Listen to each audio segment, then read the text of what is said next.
Boa noite, amigos. Tudo bem com vocês? Seja muito bem-vindo a mais uma semana que a gente está tendo a oportunidade de estar junto no programa Superação.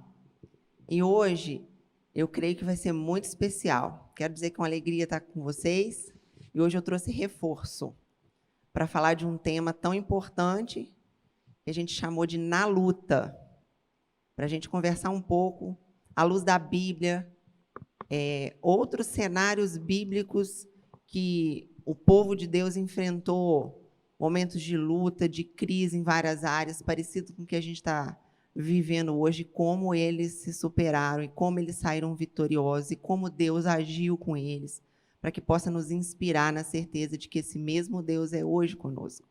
E para esse reforço desse papo profundo e edificante, eu trouxe aqui os nossos pastores que toparam esse desafio de estar aqui com a gente hoje. Pastor Evander e Pastor Guto. Sejam bem-vindos. Obrigado, Tati. Boa noite, gente. Paz do Senhor, que alegria estar aqui. Faz tempo que eu não venho aqui, né? Tem bastante tempo que a gente não grava a superação. Fico vendo de casa, né? Mas é uma alegria estar junto aqui, especialmente para falar sobre esse tema, né? Um tempo tão difícil que a gente vive, perceber como é possível acessar, usufruir, viver da graça de Deus no meio da luta, né? No meio da luta. Boa noite, Tati, boa noite, pastor. Quero também acolher você que está conosco agora. Uma bênção poder estar aqui e bater esse papo. Isso aí. A gente trouxe esse tema na luta porque a gente entende que nessa tempestade que a gente está vivendo, todas as casas, todas as famílias, de alguma maneira, estão passando por isso, né? De maneiras diferentes, de acordo com a perspectiva, a maturidade, a condição de cada um, mas todo mundo, invariavelmente, está precisando se superar em alguma área. E eu creio que, através da palavra de Deus, conforme o pastor Evander muito bem falou ontem de manhã, a palavra é capaz de mudar o ambiente, a palavra é capaz de mudar o cenário ao nosso redor. Queria que vocês trouxessem para a gente, para quem está nos ouvindo, aquilo que a palavra traz ao coração de vocês, para que vocês enfrentem as suas lutas também como líderes, como pais, como profissionais, em cada papel que vocês exercem. Como textos bíblicos, histórias bíblicas, vocês conseguem sacar, seja do caráter de Deus, a maneira como Deus agiu, para que esse modelo de fé encoraje quem está aí sofrendo, passando por enfermidade, passando por crise financeira, enfim. Tudo isso que eu acho que, se a gente fosse citar, a gente ficaria o tempo do programa todo só enumerando as lutas que todos nós estamos passando. O que vem ao coração de vocês, que quando vocês trazem à memória o que dá esperança, isso te ativa a falar, se Deus foi assim com ele, vai ser assim comigo também? Então, o domingo, né, a direção que Deus me deu para o domingo, né, para as ministrações do domingo, foram sobre fé e restaurar a memória. Fé e memória. Exatamente pensando nessa perspectiva de que muito do que a gente precisa para enfrentar a luta de hoje já foi dado. Muito do que a gente precisa... E você falou uma coisa que é muito verdade para mim, Tati, que é a ideia de que está todo mundo na luta. Não é? É verdade que não é uma luta igual para todos. É verdade que não é uma luta justa, no sentido de que há igualdade de condições para todo mundo. Mas isso no que diz respeito ao plano dos homens. Porque no que diz respeito ao plano celestial, Deus entregou ferramentas para todos nós. Todos nós temos iguais condições de receber e de ter direção para viver esse momento. Não é? Mas, assim, quando eu penso em Jeremias falando, eu quero trazer à memória o que pode me dar esperança, Jeremias não faz isso por um exercício espiritual, assim, deixa eu lembrar a coisa boa, não. Jeremias fala isso exatamente porque ele está no meio de uma grande luta. Era uma questão de sobrevivência para ele, você acredita? Exatamente. Ou eu trago a memória ou eu sucumbo, assim? Porque Deus deu a Jeremias um encargo de, primeiro, ter avisado o povo dos problemas, não é? e depois ficar com o povo no meio da consequência das escolhas erradas do povo. Então, quer dizer, mesmo tendo ouvido de Deus o que ia acontecer, mesmo tendo exortado o povo para mudar de caminho, o povo escolhe o caminho errado, mas Jeremias é um profeta pastor. Jeremias é um profeta. O pessoal chama ele de chorão, de duro, mas Jeremias é um cara que tem um coração gigante. Gigante. E aí ele convida a gente a esse exercício. Eu vou falar um texto e depois fazer um ping-pong aqui com o pastor Guto, ele fala outro. Mas um texto da palavra, Tati, que para mim é muito precioso, é Isaías 55. Que também vem numa hora desafiadora, não é? Porque Isaías, esse bloco do livro de Isaías vem quando o povo está no exílio e literalmente o povo parou de esperar coisa boa. E Deus precisa mover o profeta para ativar a esperança do povo de novo, porque eles perderam a esperança de voltar para Israel. É como se ele dissesse assim, bom, acho que não tem mais jeito para a gente. E Deus vai dizer para eles assim, olha, porque buscai o Senhor enquanto se pode achar, invocar enquanto está perto, deixe o perverso os seus maus caminhos e iníquos seus pensamentos, converta-se ao Senhor, volte-se para o nosso Deus, porque é rico para perdoar. E aí ele começa, porque os meus pensamentos não são os vossos meus pensamentos. Os meus caminhos não são os vossos caminhos. Assim como os céus são mais altos do que a terra, esse texto é um texto do meu coração, você pode acompanhar que está lá. Assim como os céus são mais altos que a terra, assim são os meus caminhos mais altos que os vossos. Isso é uma chave de superação. Com Você que certeza. está em casa, anota isso, gente, porque muitas vezes somos sabotados pelo nosso pensamento e a incredulidade ganha espaço porque os nossos olhos e a nossa mente não conseguem alcançar uma solução. Quando a gente entende isso, que os caminhos e os pensamentos de Deus são mais altos, isso nos traz, pelo menos ao meu coração, traz aquela coisa, mesmo que eu não veja e que eu não saiba como diz os jovens hoje, deu ruim, eu vou esperar com confiança, porque Deus tem algo que eu ainda não sei, que já está pronto para me dar o escape. Não é, Sim, não é isso? Com certeza. E o texto termina, para eu fechar, né, o texto termina dizendo assim, e a palavra que sai da minha boca não voltará para mim vazia, mas ela cumprirá o propósito. Então, assim, Isaías está dizendo para o pessoal assim, vocês não estão conseguindo crer, porque vocês não estão vendo direito. Vocês não estão percebendo que o caminho de Deus é mais alto. Que o que está aqui não é tudo. Você não está vendo tudo. Então, para mim, essa palavra, na luta, me lembra o seguinte, o caminho de Deus é mais alto. Os propósitos de Deus estão mantidos. O caminho de Deus é perfeito. Eu posso não estar entendendo, mas eu confio no caráter e na graça de Deus. E o texto é fantástico. Não dá tempo aqui de eu aprofundar. Se você quiser dar uma olhada mais a fundo, volta lá no culto de 10h30, assiste lá a pregação, porque você vai ver a palavra dizendo assim, no lugar onde tem sarça, murta, o lugar onde tem espinho vai crescer perfume. Porque os propósitos de Deus, eles são maiores do que a nossa luta. Então, esse, para mim, é um texto da minha vida. Aliás, foi com esse texto que eu pedi a Ângela em casamento. Eita! Tá vendo, né? Cheguei diante do meu sogro, li, luta. porque os meus pensamentos são mais altos que os vossos. Falei assim, olha, a Ângela é muito mais do que eu mereço, mas é promessa de Deus sobre a minha vida.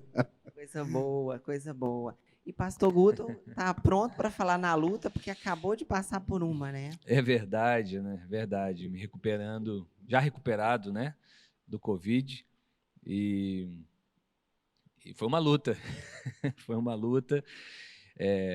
Dias isolado, né? Sem poder ter contato com o mundo, né? Eu até conversando com um grupo de líderes na semana passada, eu pedi para eles, pessoal, me dá informação do mundo aí fora, como é que estão as coisas, porque fiquei esse tempo todo sem sair mesmo de casa, né? Não podia sair. E percebi, assim, na pele ou na mente, de como nós somos afetados nesse período. eu conversava com a minha esposa e eu dizia assim, Lu, eu estou meio zureta, sabe? Meio fora do comum, porque realmente teve alguns dias que eu fiquei cansado emocionalmente, sabe? Uma exaustão emocional, para além do físico. O físico não foi atingido muito, né? Eu fiquei 2 dias um pouco mais ruins, né? Mas emocionalmente teve alguns dias que eu fiquei cansado, sabe? Me senti cansado por aquela situação, aquele ambiente.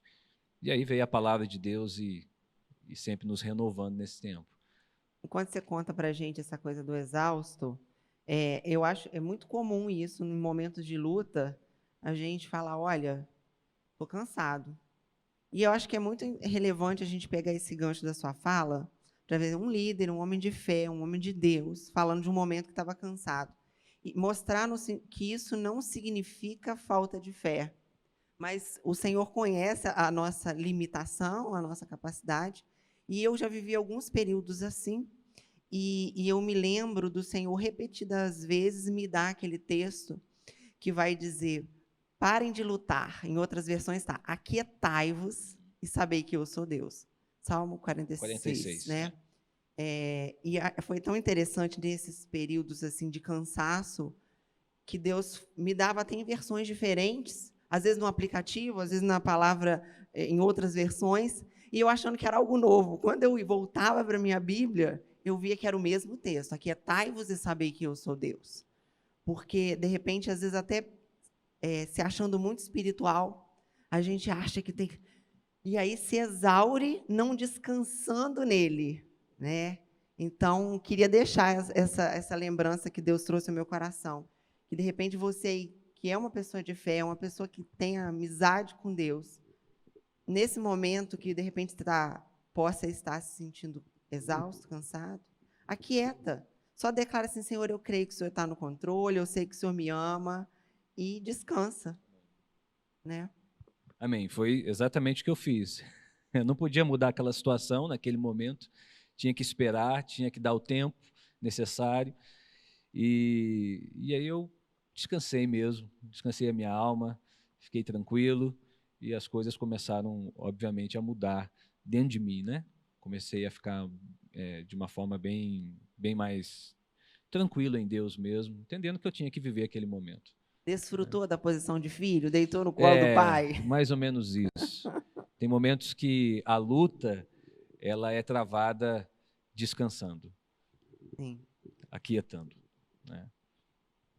É interessante que o outro texto que eu separei, e que está lá na ministração de 10h30, Era né? isso?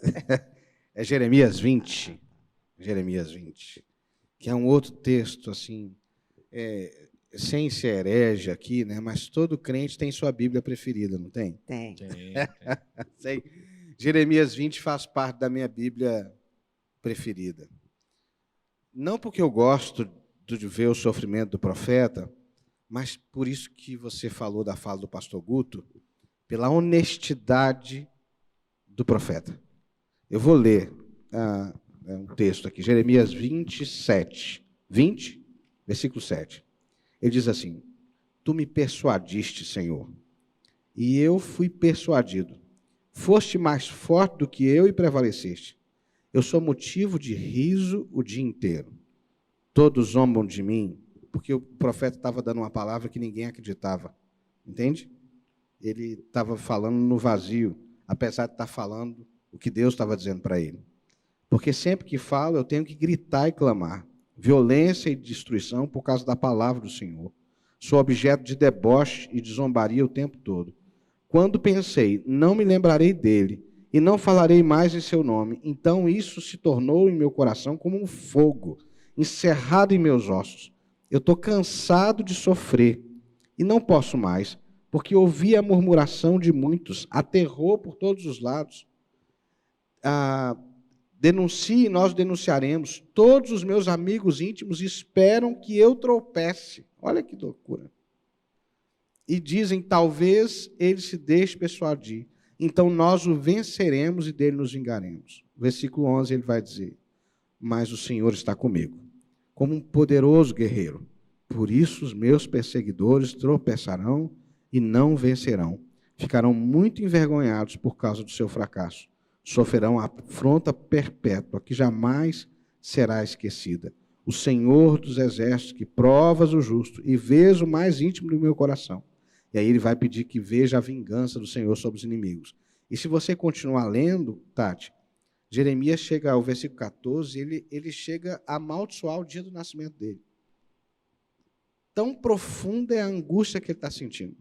Ele amaldiçoa, inclusive, Quem deu a notícia. quem deu a notícia, né? É menino. Ele diz assim, maldito o homem que falou para o meu pai que ele ia ser o pai de um menino. Está aí no versículo 14. E você olha, mas você diz assim, meu Deus, Jeremias é um cara de um coração quebrantado. Um homem, eu não conheço no Antigo Testamento um profeta mais assim inteiro do que Jeremias. Sabe, porque Jeremias, os vários profetas, os vários personagens bíblicos do Antigo Testamento, muitos têm momentos de que Deus tem um trabalho com eles. Jeremias não, Jeremias recebe uma palavra assim, ó, antes que você nasceu, no ventre da sua mãe, eu te conheci, te consagrei e te constituí profeta das nações. E não diga que você não passa de uma criança. Ele é um cara que é pego novinho. Antes dele ter tempo de se desviar, Deus pega ele. Só que Deus dá a ele um ministério, um encargo muito desafiador. Porque ele é um profeta solitário. Está cheio de falsos profetas profetizando para outra direção. E chega uma hora que isso cansa Jeremias. É interessante que nos achados do Mar Morto, um dos poucos livros da Bíblia achado completo foi Jeremias. Então você não tem dúvida que é a obra dele, porque está lá inteirinha. E Jeremias é esse cara que é honesto para declarar diante de Deus o cansaço, mas ele também diz, o Senhor está comigo, como forte guerreiro. Então, uma das por que esse texto é caro para mim? Porque eu já vivi momentos de exaustão assim. E não por conta do coronavírus, mas por conta de outras lutas, e de fato, né, toda luta que se prolonga muito, como a pandemia está se tornando, uma doença crônica que faz com que uma família fique anos a fio ali naquela luta. Uma crise financeira prolongada, que durante anos, por exemplo, no estado do Rio de Janeiro, nós estamos enfrentando uma crise financeira desde 2016. É muito tempo. Quando você acha que vai, né, sair, de repente tem um fato novo, uma situação nova. Não é nada incomum você viver e experimentar um tempo de exaustão. Não tem nada de incomum nisso. Os homens de Deus, como Elias, Jeremias, passaram por isso. Agora, o que você faz nesse tempo é que é determinante. E me chamou a atenção que, quando você terminou a leitura, você parou no 12, né? O 12 encerra assim, tu, pois, Senhor dos Exércitos, que pões à prova o justo e vê os pensamentos do coração, permite que eu veja a tua vingança, porque confiei a minha causa a ti. Uhum. Mesmo exausto, mesmo querendo chutar o balde, e às vezes até chutando mesmo, sim, ele se volta para o Senhor, ele apresenta a fragilidade no Senhor, ele se submete. Eu vejo essa submissão boa, né? Muito clara na vida dele, e creio que por isso que ele consegue alcançar essa restauração que Deus tem para nós, certeza, né? Eu acho que esse é o segredo. Uhum. Né, o segredo não é você se fazer de forte ou achar que é forte. O segredo é você reconhecer quem você é naquele momento, que nós somos vários em vários momentos, uhum, reconhecer quem nós somos naquele momento e entender que a nossa vida é dele, e que ele nos fortalece, ele nos sustenta, ele nos leva para essa luta. E muitas vezes, na luta, ele nos restaura. Sim. Eu acho interessante a gente pontuar também essa coisa do segredo. Eu acho que o propósito do programa é esse, né? Trazer essas chaves que a gente possa acessar e ativar em outros momentos. E que está tudo bem, a gente pode demonstrar essa exaustão e com quem demonstrar, né? A igreja, o lindo da igreja é isso, da gente poder ter uns aos outros. E eu me lembro de momentos de exaustão minha, de eu passar a mão no telefone, ligar para o pastor Evandro e falar assim, pastor, só tem um minutinho para me ouvir? Ora comigo. E ali eu me desabei no telefone com ele, nós choramos junto, ele esperou o meu momento. E quando eu saí do telefone, parecia que a exaustão tinha sumido, assim. Porque o poder de Deus atuou nessa aliança que Deus confere à igreja. Sim. Você é mineira como eu e conhece o ditado lá em Minas, Guto, que a gente diz que o que não mata engorda. Aqui Então, também tem esse ditado, então né? como a gente Não é está... exclusivo mineiro, não. Acho que não. como a gente está fitness, né, a gente pode dizer assim, o que não mata te dá musculatura. Claro. E em Deus a gente sabe que nada vai nos matar, porque nem a morte nos separa do amor de Cristo. Amém. Então, uma luta que... E é interessante que quando a gente vai ver Jeremias lá na frente, ele é convidado. Jeremias diz assim, não recorram ao Egito. Porque quando o cerco apertou, o Egito era sempre uma opção interessante, que era um país estável, perto, mas que é símbolo na Bíblia de recorrer a quem aí no caminho contrário de Deus. Forças humanas. Forças humanas, na segurança humana, e Deus sempre diz, não vá para o Egito. Mas o rei acho que é a Síria, né, a Babilônia, oferece para Jeremias ir para a terra estranha e ser tratado como nobre. E Jeremias, que foi forjado na luta, escolhe ficar com o povo. Ele diz, não, eu vou ficar aqui com o meu povo. Ou seja, o povo estava vivendo uma miséria por causa de desobediência. Jeremias não. Mas como ele foi forjado na luta, ele dá conta de enfrentar uma luta maior e de ser instrumento de restauração para quem está caído. Sim. Eu queria perguntar para vocês, assim, até o pastor Guto, que além de pastor, Deus usa ele como psicólogo também, né? Eu vejo uma tendência que eu já tive, eu acredito que muitos possam se identificar com a minha fala, que é, às vezes, querer esconder algumas lutas, como se, por crenças erradas, ou porque se eu contar minha luta, eu não vou estar glorificando a Deus, ou se eu expor esse meu problema, alguns com uma crença equivocada do caráter de Deus, posso estar achando que é um juízo de Deus, e aí tem vergonha de contar para a igreja, para um amigo, para quem possa ajudar. Eu me lembro que, uma vez, eu passando por um processo da enfermidade, eu já tinha experimentado Deus numa cura, e quando a doença volta, eu me calei e não contei para ninguém. No início, eu pedi a ajuda de oração de todo mundo. Quando Deus curou, e eu depois passei por um novo episódio, eu me calei, eu tinha vergonha de contar, como se isso alguém pudesse achar que eu não tivesse fé suficiente, ou que eu tivesse com algum pecado, e por conta disso Deus estava pesando a mão sobre mim. Aquela crença errada que a gente sabe que, infelizmente, alguns irmãos que possam estar nos ouvindo possam estar experimentando isso. E eu me lembro, Deus fala muito comigo na palavra, e o Senhor Jesus falando aquele episódio do homem da mão ressequida. Jesus chama ele, vem para o centro. Jesus expôs aquele homem que estava marginalizado no canto, com uma mão que todos podiam ver a luta dele, a dor dele exposta, e Jesus só faz um milagre quando ele vem para o meio, ou seja, todo mundo viu. Quando o Senhor falou aquilo comigo, eu passei a contar para todo mundo, mas não como a vítima, mas como assim, gente, está acontecendo isso, estou passando por essa luta, me ajuda, ora comigo. E quando eu fiz isso, eu acho que eu já fui curada ali, assim, de poder colocar a minha dor. Você já passou por isso? Você vê no seu ministério isso, como psicólogo, você vê que isso é um cárcere? Com certeza, Tati. Com certeza. Eu acho que a maior luta é a luta dentro de nós. E eu não tenho dúvidas de que Deus ele age em todas as coisas, sabe?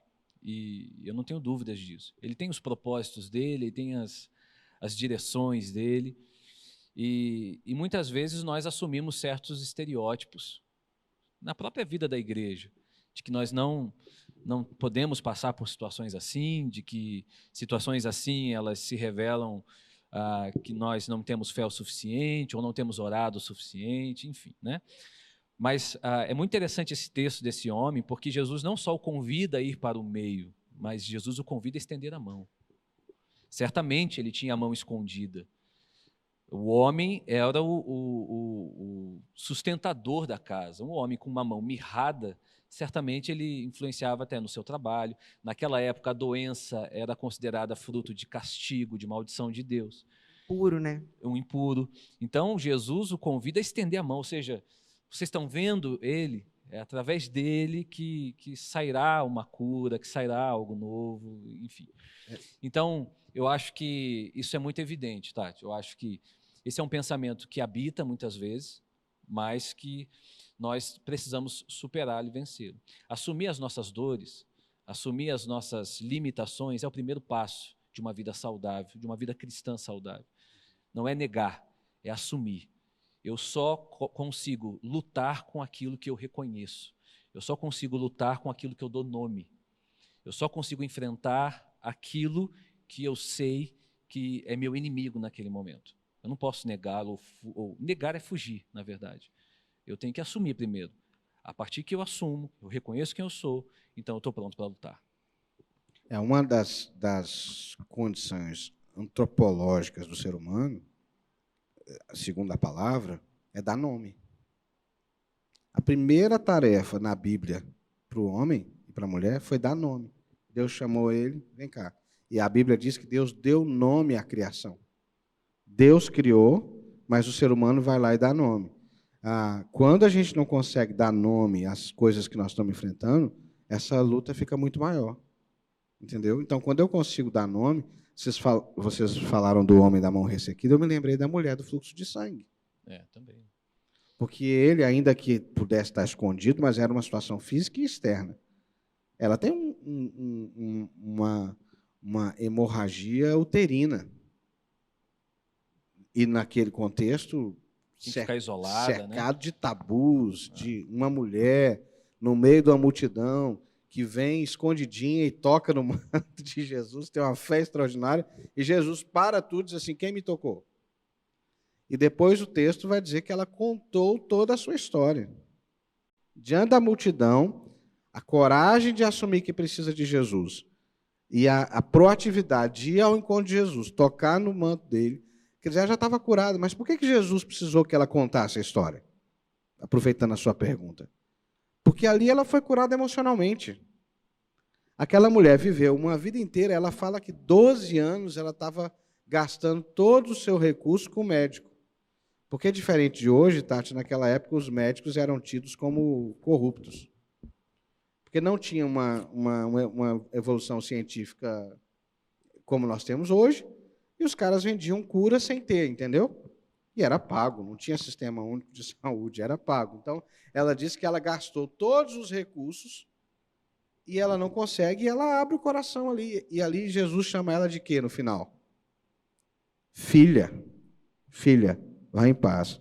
Então, ela é curada, ela põe para fora a dor e ela é chamada de filha. E eu acho que é exatamente esse processo que, quando a gente diz aqui, na luta, a gente não quer ficar curtindo luta porque ninguém gosta de luta.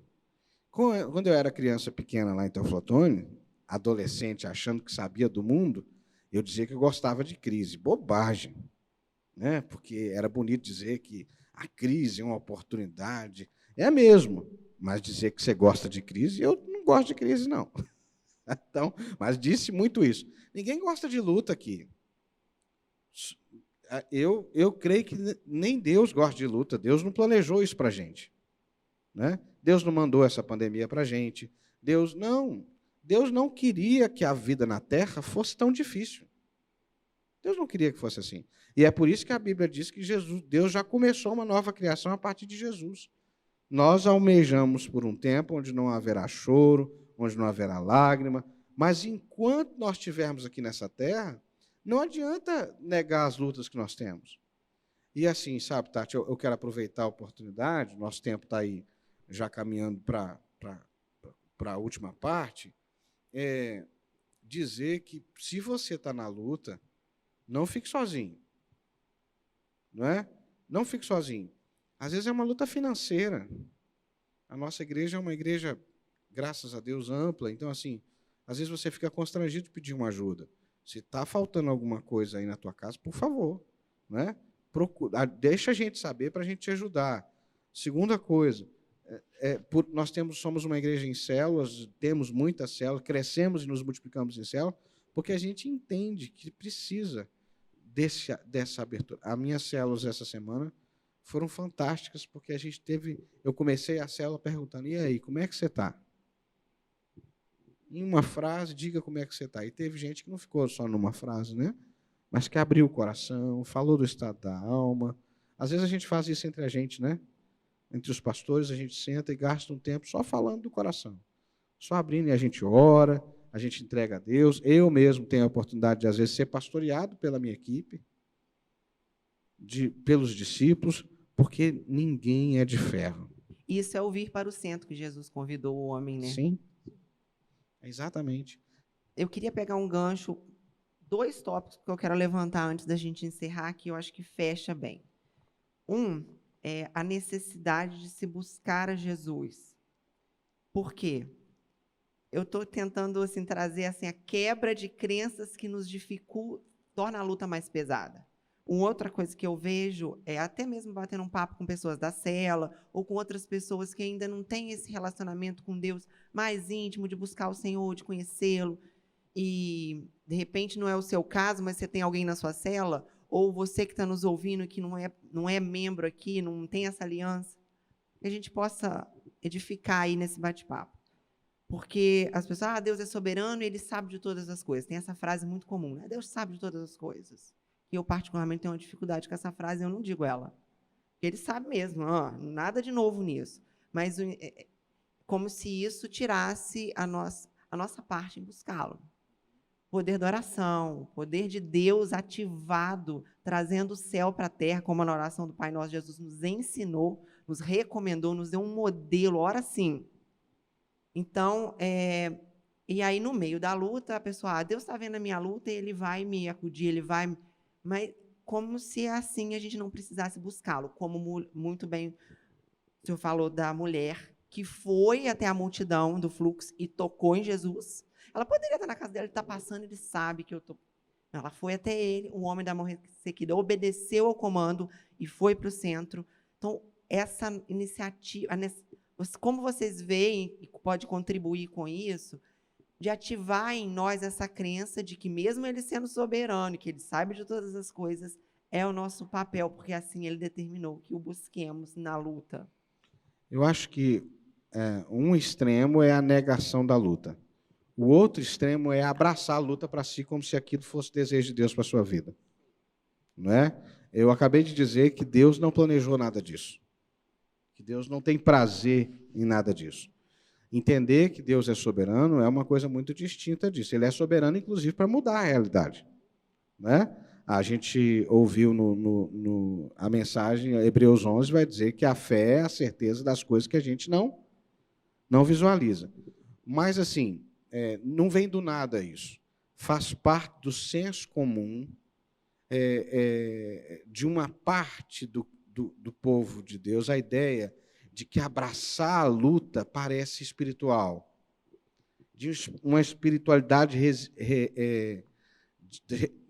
me fugiu a palavra, mas é assim... Resignada. Resignada, que me coloca numa posição... Você lembra alguns filmes da Idade Média que o sacerdote andava encurvado, olhando para o chão, onde parece que aceitar a luta é humildade, não é? Isso é uma distorção. Paulo diz que ele tinha um espinho na carne e que Deus não curou, né? Então, assim, é possível que a gente passe por uma luta e que ela nos acompanhe durante uma vida inteira? É possível. Mas ele ora 3 vezes. Mas ele busca 3 vezes, exatamente. Ele não fica na primeira, porque Deus não cura na primeira, ele ora de novo. Deus não cura na segunda, ele ora de novo. Eu imagino que continuou orando. Até que ele recebeu uma palavra. Sim. A minha graça te basta. Eu teve uma época, na minha adolescência, que eu queria me livrar do meu óculos. E eu orei, jejuei, adolescente. Aí fui para o oftalmo, e aí, sem óculos, eu estava sem óculos, ele disse, doutor, estou enxergando bem. Porque eu achei que eu ia ficar mais bonito sem óculos lá naquela época, né? Então, às vezes, vão ter situações, uma perda, porque a gente não pode ir para o outro extremo de positivismo, alguém que perdeu uma pessoa, que teve um luto, né? E eu dizer, mas então, e aí, como é que eu faço? Quer dizer que Deus foi... Não foi falta de fé. Há situações, nós estamos nesse mundo e a gente vive fatalidades, perdas, dificuldades, luto. Mas a palavra que Deus dá a Paulo é fantástica. Não é a luta que eu vou abraçar, é a graça. A minha graça te basta. E o meu poder se aperfeiçoa na sua fraqueza. Então, a atitude correta não é abraçar a luta e fazer dela a sua vida, mas é permitir que o poder de Deus se manifeste no meio da sua luta. O risco que a gente corre de abraçar a luta nesse sentido é tornar essa luta um cartão de visita. E aí é o passo para o vitimismo. Sim. Né? Então, eu quero ser reconhecido pela minha luta. Uhum. Eu quero ser reconhecido pela minha dor, eu quero ser reconhecido. Tadinho da Tati, tadinho do pastor Guto, tadinho do pastor Evandro, ele tá, entende? Isso é uma linha muito tênue. Quando eu assumo isso, eu acabo fazendo disso a minha identidade. E não é essa a nossa identidade, né? Não, de forma nenhuma. Nós somos mais que vencedores. É isso, né? aí. Eu já pego, então, essa fala para a gente ir para o último tópico, para vocês orarem com a gente. Uma vez eu escutei o pastor, vocês falam isso de vez em quando aqui, que a luta precisa ter prazo de validade, né? Porque mesmo que for uma coisa que já não tem fim, quando a gente busca Deus, Ele vai trazer uma palavra para o nosso coração. Foi uma perda, não tem mais jeito. Mas Ele tem sempre uma palavra para a gente. E aquela luta, que aí no caso é a angústia, vai ter uma prazo de validade, tem um fim. Queria trazer sobre essa coisa do tempo da luta. Que uma outra crença sabotadora que eu percebo no povo, tanto no povo de Deus, quanto no povo que ainda tem essa sede por Deus, mas ainda não conhece Ele, é achar assim, porque a luta é muito grande, ou tem muito tempo, igual você citou o Rio de Janeiro, desde 2016, a incredulidade entra porque, assim, já não tem mais jeito. Então já não vou mais orar por isso. E resigna ou assume o papel de vitimismo por causa do tempo da luta. Como é que vocês veem isso, a questão? O que a gente pode dizer? Mesmo que essa luta esteja enorme, como já foi a de Jeremias, como foi de vários profetas, como foi de Davi, a luta, o tempo da luta não pode ser uma validação para a incredulidade entrar e falar, Deus não vai fazer mais. Com certeza. Há um tempo, né? O tempo da luta, ele é necessário. Eu gosto dessa linha interpretativa de que o tempo é necessário. Do processo. Mas ele não é eterno. Há um fim, há um momento de final que eu preciso crer, e aí me dá essa ideia de lutar, me dá essa ideia de ir até o final. Porque quando eu penso que esse tempo não acaba, ou quando eu penso de que é para sempre, eu não vou chegar até o final. E aumenta a exaustão, né? Exatamente. Você sabia que no seu Covid ia ter o dia e a hora para você sair do quarto. Exatamente. Em alguns momentos eu me via fazendo isso. Planejando o que eu ia fazer.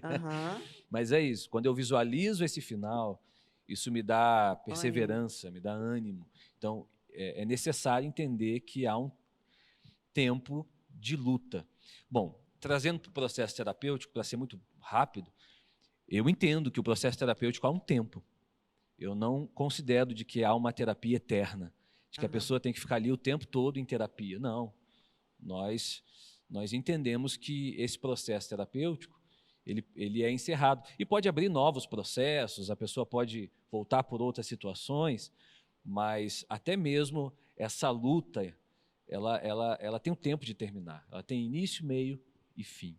E não necessariamente também precisa ser duradoura, porque também eu acho que tem isso. Às vezes a pessoa abraça a luta porque acha que tem que demorar. Não, Deus também pode fazer já. Como também...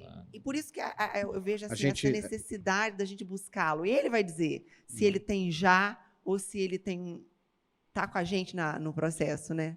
Você tem, por exemplo, nós estamos vivendo um momento de muitas perdas, né? Muito luto, né? E uma das experiências da vida que precisa de prazo é luto. Luto precisa... Então, tem processos de luto que duram 3 anos. Especialmente mortes assim, abruptas, que não foram assimiladas num processo, pode durar 3 anos. Mas cada pessoa tem um ciclo. Então, tem gente que está no meio de um processo de luto e quer sair dele correndo e não vai ser bom, porque ele precisa digerir o luto, embora ele não seja eterno. Mas tem pessoas que assimilam, elaboram isso num tempo mais curto. E aí, às vezes, a gente espera o contrário, a gente diz, mas a pessoa já elaborou o luto. Então, assim, eu acho que o que precisa ficar firme para nós é a ideia de que eterno é só o Senhor. Tudo nessa vida é passageiro. Tudo nessa vida é passageiro. Eterno é só o Senhor e a palavra dele que permanece para sempre. Eu preciso perceber, e isso, Tati, é muito sério, quando eu não reconheço o tempo, os ciclos. Não é?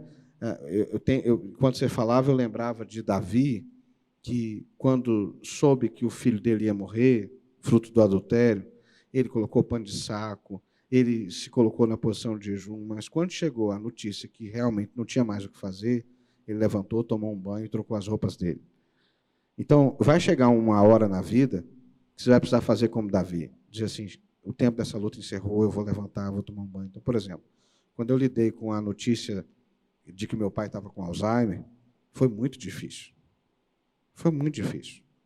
Eu chorei muito, eu senti muito, e eu fui orar, fui colocar diante de Deus, fui entender a doença, fui entender o que significava. Deus curou meu pai? Não. Mas, nesse tempo, eu descobri a graça de honrar meu pai. Então, tipo assim, a luta é duradoura, mas a graça de Deus me deu uma perspectiva que é maior do que a luta. Hoje eu não sofro mais porque meu pai está com Alzheimer. Hoje eu desfruto o privilégio de honrar meu pai. E vejo como Deus foi fiel com ele, dando a ele condições de ao longo da sua vida, ter preparado uma família e recursos que dessem a ele condições de enfrentar esse tempo. Então, hoje eu vejo sinais da graça no meu pai. Eu vou sentir quando ele partir, eu gostaria que ele tivesse uma condição diferente. Claro, mas essa luta não me derruba mais. Porque eu vi no meio da luta o favor e a graça de Deus. É nesse sentido que Paulo diz, Deus diz para Paulo, a minha graça te basta. A luta não precisa te derrubar, porque a graça de Deus é maior do que a nossa luta. Amém, amém. Queridos, quem está nos ouvindo aí, quiser colocar no chat motivos de oração, e vir para o centro e pedir ajuda, vir para o meio, como Jesus fez com o homem da mão ressequida, coloca aí no chat seu pedido de oração, a sua dor, para que a gente nessa luta possa vencer contigo. Eu gosto de falar com os meus discípulos da célula, compartilha aqui sua luta para a gente participar junto, porque a gente quer celebrar a vitória, porque Deus tem vitória para nós. Então, quando a vitória vem, a gente pode celebrar contigo. Muito bom, né? Um versículo que eu queria deixar com vocês, que está lá em Salmo 30, verso 5, né? Diz, o choro pode durar uma noite inteira, mas a alegria vem com o amanhecer. E quando a gente pensa que esse amanhecer já veio, que ele é Jesus, que ele é um texto profético que nos vai nos apontar para a brilhante estrela da manhã, aquele que já veio, que está vivo, que ressuscitou. Semana passada, na semana retrasada, a gente celebrou a Páscoa, o domingo, a alegria do domingo. Isso não passou. Eu falo que a maravilha de ser cristão é que a gente vive a Páscoa todo dia. Ele está vivo no nosso coração. Ele é a nossa esperança. E na luta, ele é conosco. Então, que você se lembre desse versículo, anote ele no espelho, no lembrete do seu celular. A alegria vem pela manhã e ela já veio porque ela é Jesus. Amém. Amém?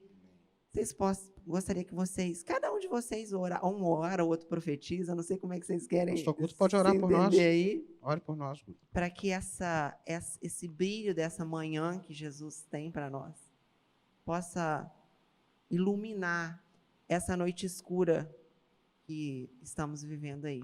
Amém. É o que foi ministrado para a gente, né, no domingo de Páscoa. O domingo chega. O domingo sempre chega. Então, se você que está nessa luta, talvez nesse momento enfrentando alguma luta, alguma batalha, eu tenho certeza de que nenhuma luta, nenhuma batalha, ela nos sobrevém sem que estejamos equipados para ela. Então, você tem já disponível para você tudo que você precisa em Cristo para enfrentar e superar essa luta que você está vivendo agora. Creia nisso, nós vamos orar. Vamos orar. Senhor, em nome de Jesus, nós queremos te agradecer por esse tempo, por esse bate-papo. Pai, nós sabemos que no mundo nós enfrentamos lutas, nós temos aflições, mas ao mesmo tempo, na mesma palavra, o Senhor também nos diz: tenham bom ânimo. Então, Pai, nós oramos por bom ânimo nessa noite, sobre a vida do teu filho, da tua filha, que está agora conosco. Pai, que o Senhor ministre bom ânimo sobre essa vida, bom ânimo sobre o seu coração, sobre a sua alma, sobre as suas memórias, sobre o seu estado emocional nesse momento. Senhor, em nome de Jesus, que essa luta, ela revele, Senhor, coisas que o Senhor também está gerando nesse tempo. Que o Senhor, ó Deus, dê força, renovo, Pai, em nome de Jesus.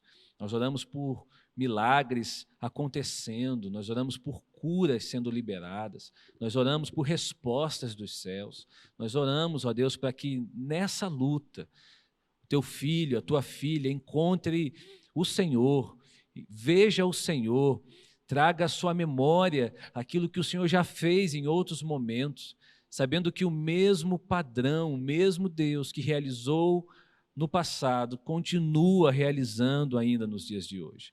Eu entrego essa casa, eu entrego essa família, eu entrego essa vida nas suas mãos, Pai. Nesse momento, oramos em nome de Jesus. Amém. Amém. Que Deus te abençoe, que Deus te fortaleça e saiba que a graça do Senhor na sua vida é maior do que essa luta. Em nome de Jesus. Fica firme. Queridos, foi uma alegria estar com vocês. Espero que nesse bate-papo você tenha sido edificado, abençoado, que essa palavra brote no seu coração. Quero te lembrar que na semana que vem a gente tá aqui outra vez, em outro bate-papo, mas que a Catedral está aqui, seja no online, seja fisicamente, aberto para te ouvir, para te receber, para que você passe por essa luta da melhor maneira possível e saia fortalecido. Somos uma igreja em movimento, estamos juntos com você nessa luta. Deus te abençoe. Até semana que vem.